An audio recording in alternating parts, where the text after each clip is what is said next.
Kita ke sekolah datang, membaca buku cemerlang. Ayo semangat jangan nanggung, diintis mualimin kita. Belajar bersama-sama, dengan guru-guru tercinta. Sopan santun dijaga.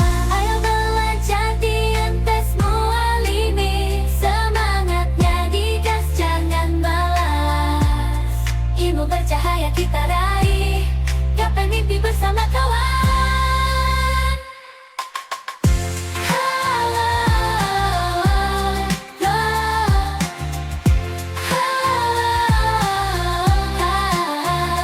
Gapai mimpi bersama kawan.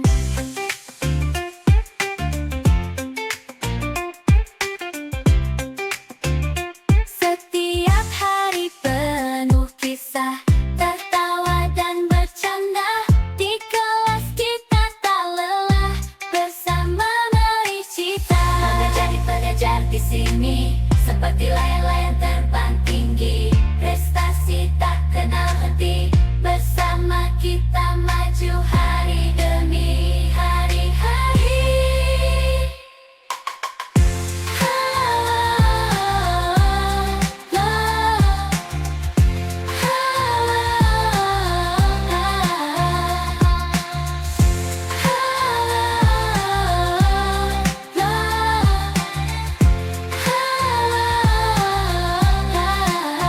Ayo belajar diintis raih, gapai mimpi bersama kawan.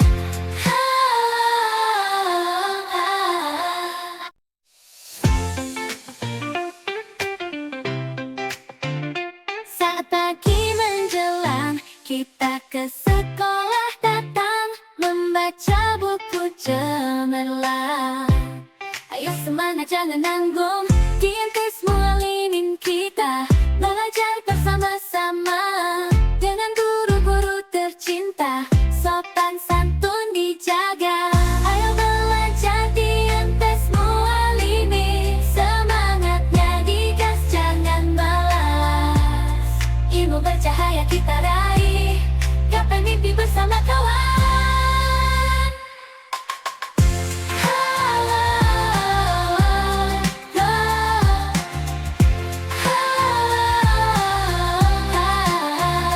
Gapai mimpi bersama kawan.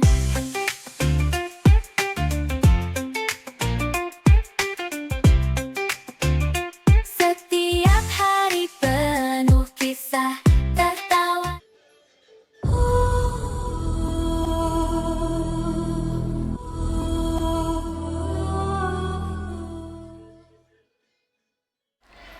Assalamualaikum warahmatullahi wabarakatuh. Di kerabat mualimin dimanapun berada, siswa-siswi MTS Mualimin Unifa Medan dimanapun berada, berjumpa lagi bersama saya Irwan SPDI. Kali ini, dalam kesempatan kali ini kita akan belajar melalui video ini. Pokok pembahasan yang akan saya bahas pada kesempatan hari ini adalah mengenai pecahan. Kenapa materi ini penting? Kalau kita lihat, bagi anak-anak kami siswa kelas 7, materi setelah bilangan bulat adalah pecahan.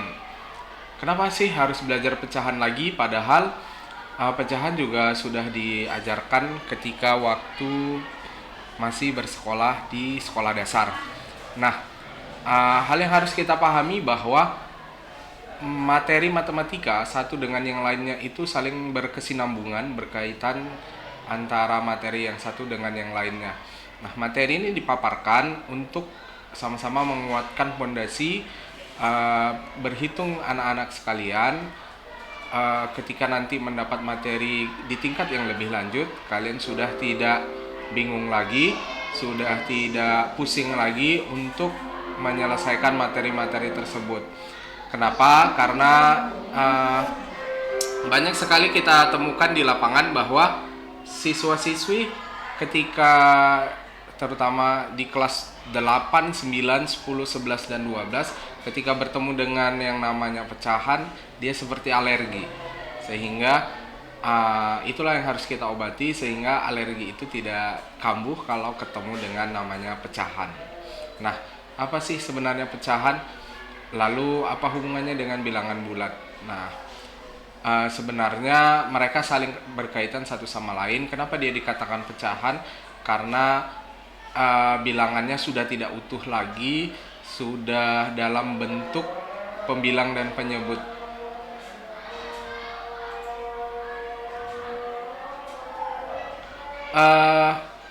Kita lihat pecahan dan lambangnya.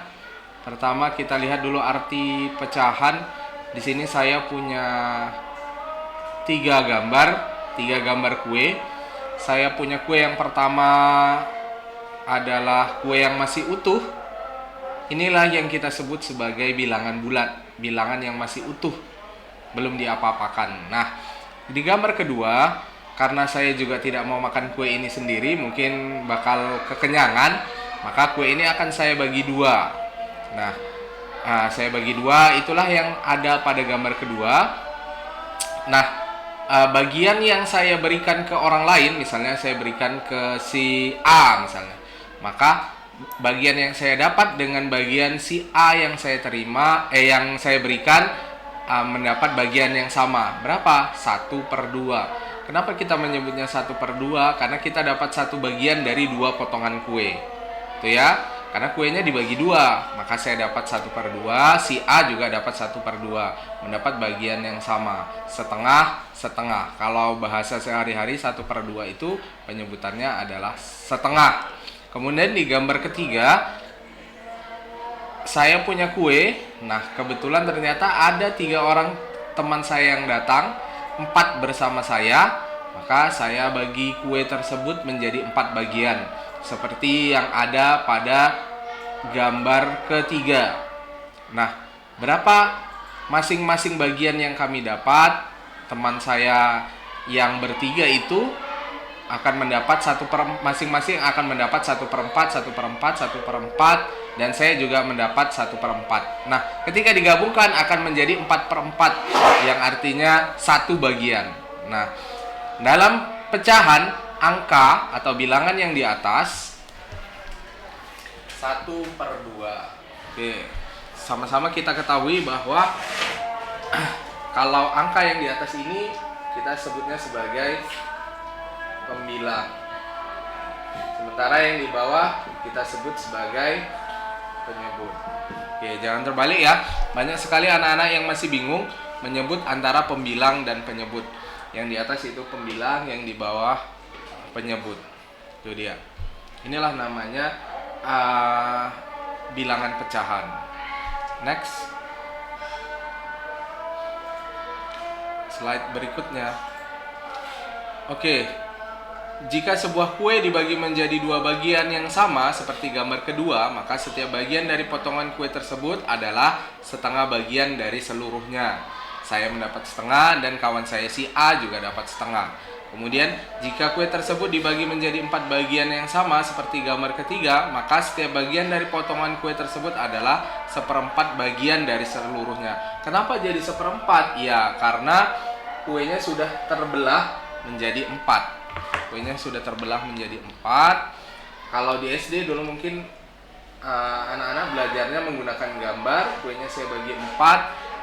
Kemudian setiap kue, satu bagian arsiran ini adalah 1/4. Apa maksudnya? Satu bagian ini diantara 4 potongan kue, 1/4. Kalau saya memberikan dua potongan kue yang saya sudah bagi 4 tadi kepada teman saya, maka teman saya tidak dapat 1/4 tapi 2/4. 2 dari 4 potongan kue ini. Itu dia. Oke, next. Sepertinya operator kali ini benar-benar belajar pecahan. Oke, pecahan senilai. Pecahan senilai ini adalah penggambaran bahwa dalam matematika angka itu bisa ditulis dalam berbagai macam versi, tapi punya nilai yang sama. Jadi walaupun kelihatannya secara visual angkanya berbeda, tapi mereka punya nilai yang sama. Nah, itulah namanya pecahan senilai.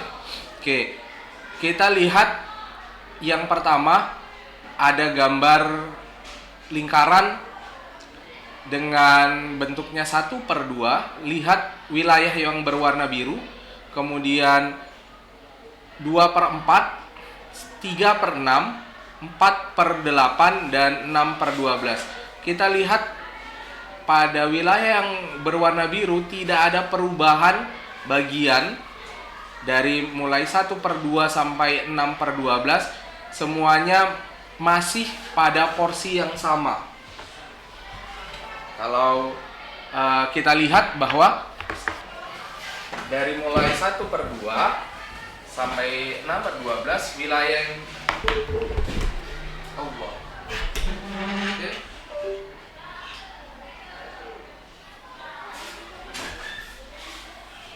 Ini wilayah yang warna biru tadi ini. Kemudian saya bagi 4. Arsirannya masih tetap sama. Kalau di sini tetap 1/2, ini juga tetap 2/4. Bagiannya tidak berubah. Daerah yang diarsir tidak ada yang naik ke atas. Semuanya masih pada bagian yang di bawah. Artinya bahwa 1/2 dan 2/4 walaupun secara visual angkanya berbeda, tapi mereka punya nilai yang sama. Berarti 1/2 sama dengan 2/4. Itu dia. Saat ini gunanya untuk apa? Ini gunanya untuk memudahkan kita dalam proses nanti yang namanya operasi hitung pecahan, terutama dalam penjumlahan dan pengurangan. Kenapa? Karena pada penjumlahan dan pengurangan pecahan itu hanya bisa dilakukan ketika penyebutnya berada pada bilangan yang sama. Kalau penyebutnya tidak sama atau berbeda, maka kita harus menyamakan penyebut. Satu cara menyamakan penyebut adalah kita harus cari pecahan senilai yang sama dengan bilangan tersebut, menyesuaikan dengan penyebut dari soalnya. Oke, next. Misal gini, dalam matematika itu ada satu yang unik. Ini bisa kita lihat. Ini papan tulisnya goyang-goyang, maaf ya. Gini, misalnya ini. Saya punya 2/3 dan 1/3. 1/3 dan 2/3. Oke. Kalau kita lihat 1/3 dan 2/3 ini, kalau saya tanya, coba sebutkan angka atau pecahan yang ada di antara 1/3 dan 2/3. Nah, pecahan yang ada di antara 1/3 dan 2/3. Mohon maaf, ini bukan sulap, bukan sihir ya, bukan bergerak sendiri ya, tapi memang sudah ada yang menggerakkan. Oke, kalau misalnya saya bertanya, coba tentukan bilangan pecahan yang berada di antara 1/3, 2/3. Berapa? Kalau masih bingung, loh, habis 1 kan memang 2, lalu berapa pecahan yang ada di antaranya? Nah, dalam matematika kita bisa membuat angka 1/3 dan 2/3 dalam dimensi lain yang punya nilai yang sama, sehingga kita bisa menentukan pecahan yang berada di antara ini 1/3 dan 2/3. Misalnya gini, kita mau membuat 1/3, 2/3 ini berubah dan tetap berada di nilai yang sama. Bagaimana caranya? Caranya ada dua cara untuk membuat pecahan senilai. Bisa dikalikan dengan bilangan yang sama, pembilang penyebutnya kita kalikan dengan bilangan yang sama, atau pembilang dan penyebutnya dibagikan dengan bilangan yang sama juga. Dan yang harus diperhatikan, ini disclaimer juga, hati-hati dalam proses pembagian. Tidak semua bilangan dapat dibagi oleh suatu bilangan. Maka dalam proses pembagian kita harus memperhatikan mana yang bisa dibagi oleh penyebut, mana yang bisa dibagi oleh pembilangnya. Nah, kalau dalam proses perkalian bebas, kalian bisa mengalihkan bilangan ini dengan bilangan apa saja, mulai dari 2, 3 sampai seterusnya. Tapi kalau dalam proses pembagian, kita harus perhatikan berapa angka yang ada di pembilang, berapa angka yang ada di penyebut, kemudian kita pikirkan mana bilangan yang bisa membagi pembilang dan penyebutnya. Oke. Nih, saya punya sebelum sini, saya punya 2/3. Oke, saya punya 2/3. Sepertinya spidol kita sudah. Bentar ya. Saya punya 2/3. Oke. Ini kita simpan dulu pertanyaan ini. Angka berapa yang ada di pecahan berapa yang ada di antara 1/3 dan 2/3? Oke, saya punya 2/3. 2/3 ini saya mau mencari pecahan senilainya. Dengan cara apa? Mengalikan. Kalau yang di atas saya kali 2, maka yang di bawah juga harus kali 2. Kalau yang atas saya kali 3, yang bawah juga harus saya kalikan 3. Jangan yang atas kali 2, kamu kalikan yang bawah dengan 3. Nggak boleh, jangan. Kamu harus mengalikan dengan bilangan yang sama. Misalnya ini kali 2, maka ini kali 2, maka pecahan yang senilai adalah 4/6. Mana lagi kira-kira pecahan yang senilai dengan 2/3? Kalau saya mengalikannya dengan 10, boleh nggak? Ya silahkan. 2 kali 10, 20. 3 kali 10, 30. Artinya 20/30 akan senilai dengan 20/30 akan senilai dengan berapa? Iya, 2/3. Artinya 2/3 itu senilai dengan 4/6, senilai dengan 20/30. Ini punya nilai yang sama. Itu dia. Coba Bapak Operator, kalau saya punya 1/5. Kalau saya punya 1/5, kira-kira pecahan yang senilai dengan 1/5 berapa? Coba kita kali 2. Kalau kita kalikan 2, maka jadi 2/10. Artinya 2/10 senilai dengan 1/5. Kalau kita kalikan 3, jadi 3/15. Kalau kita kalikan 4, 4/20. Nah, di sini mereka punya nilai yang sama. Kalau kita gambarkan, ini wilayahnya tetap masih pada wilayah yang sama, walaupun angkanya berbeda-beda. Nanti di bagian yang semakin ujung, maka bagian-bagiannya akan semakin kecil, tapi wilayah arsirannya akan tetap sama. Itu dia. Oke, nah sekarang kita kembali ke ini tadi, soal yang tadi 1/3 dan 2/3, kira-kira pecahan yang berada di antara 1/3 dan 2/3 berapa? Nah, kalau begini kan memang nggak ada jeda antara 1 dan 2. Tapi kalau saya kalikan 2, saya kalikan 2, nih. Saya kalikan 2 kan jadinya 2/6. Yang ini saya kalikan 2, jadi 4/6. Oke, yang di antara 2 dan 4 adalah 3. Maka pecahan yang di antara mereka adalah 3/6. Sudah melebar. Jadi kalau ini belum ada pelebarannya. Nah, ketika penyebutnya kita besarkan, maka pecahan ini akan semakin kecil dan akan ada jaraknya. Kalau ini kan cuma satu pecahan. Kalau kita mau buat 2, 3 atau seterusnya bisa nggak? Bisa aja kalau ini kita kalikan dengan 5 misalnya. Kalau ini kita kalikan 5 jadi 5/15. Kalau ini kita kalikan 5, maka jadi 10/15. Maka kira-kira pecahan yang ada di antara mereka jadi berapa? 6/15, 7/15, 8/15, 9/15. Ada jadi banyak pecahan yang ada di antara mereka. Lalu apakah ini dan ini berbeda? Tidak. Mereka tetap sama nilainya. Itulah namanya pecahan senilai. Paham ya anak-anak sekalian? Jadi coba sekarang di rumah masing-masing, saya mau kalian membuat cari pecahan yang di antara pecahan yang di antara pertama 2/5 dan 3/5.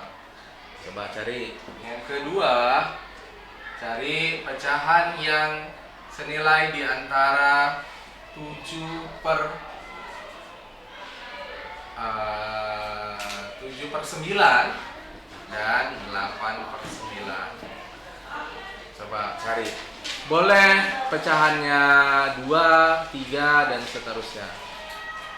Semakin kamu kalikan dengan bilangan yang tinggi, maka akan ketemu dengan pecahan-pecahan yang banyak di antara mereka ini. Nah, kalau kamu kalikan 5, maka kamu akan ketemu 4 pecahan di antaranya. Kalau kamu kalikan dengan 3, maka kamu akan ketemu 2 pecahan di antaranya. Itu dia. Jadi kalau saya mau kalikan 10, boleh nggak? Boleh. Kalau kamu kalikan 10, ini dan ini, maka kamu akan ketemu berapa pecahan? Kurangi 1, jadi 9. Jadi 9 pecahan di antaranya. Itu dia. Bisa? Coba nanti ambil bukunya, coba ditulis di kolom komentar kira-kira pecahan di antara 2/5 dan 3/5 berapa. Kemudian pecahan di antara 7/9 dan 8/9 berapa. Coba ada yang sudah? Coba yang nomor 1, pecahan di antara 2/5 dan 3/5 berapa? Kalau kita mau kalikan 2, itu kan jadi 4/10 dan 6/10. Maka di antaranya 5/10. Itu dia. Kenapa cuma 1? Iya, karena kamu cuma mengalihkan dengan angka 2. Coba kamu kalikan 3. Kalau kamu kalikan dengan angka 3, kamu akan ketemu 2 pecahan di antaranya. Kalau kamu kalikan dengan angka 5, maka kamu akan ketemu 4 pecahan di antaranya. Kalau kamu kalikan dengan angka 10, maka kamu akan ketemu 9 pecahan di antaranya. Matematika mudah dan menyenangkan, bukan? Bukan. Nah, jadi itu dia. Jadi satu bilangan dalam matematika itu bisa direpresentasikan, bisa digambarkan dalam bentuk yang bermacam-macam, tergantung kegunaan kita. Nah, itulah salah satu keuntungan kita belajar matematika. Jadi kita bisa berpikir logis, menalar, kemudian bagaimana cara mencari solusi dari suatu permasalahan. Jadi nganggap, loh, ini kan nggak, kalau kita beli di kedai nggak pakainya pecahan-pecahan, pakai dong. Gimana kalau jualnya 1/4, jualnya setengah kilo, jualnya 1,5 kilo, nah itu kan pakai pecahan. Kemudian apalagi, misalnya kamu mau bagi-bagi kue seperti tadi supaya adil, kamu sedang ulang tahun, ternyata kawanmu yang hadir ada 10 orang, bagaimana supaya semua dapat merasakan kuenya dengan bagian yang sama, maka kamu harus membagi kue tersebut menjadi 10 bagian yang sama. Nah, itu menggunakan apa? Menggunakan pecahan. Jadi, anak sekalian, ada banyak hal yang bisa kita gali, banyak cara untuk kita belajar dari sekitar rumah, di sekolah, di jalan, dan lain sebagainya. Kita bisa belajar, oh ternyata ini ada hubungannya dengan matematika. Jadi jangan menganggap bahwa matematika itu yang penting cuma kali-kali, tambah-tambah, bagi-bagi, tidak. Nah, terus kenapa harus belajar aljabar, harus belajar ini? Iya, kamu akan menemukan sendiri dimensi berpikir, kenapa harus belajar ini, kenapa harus belajar itu. Saya rasa saya padakan demikian, semangat belajar, ini jangan lupa dikerjakan, coba dicari pecahan yang berada di antara ini. Terima kasih, semangat belajar, semoga kita selalu diberi kesehatan untuk tetap semangat mencari ilmu dimanapun kita berada. Demikian, Assalamualaikum warahmatullahi wabarakatuh.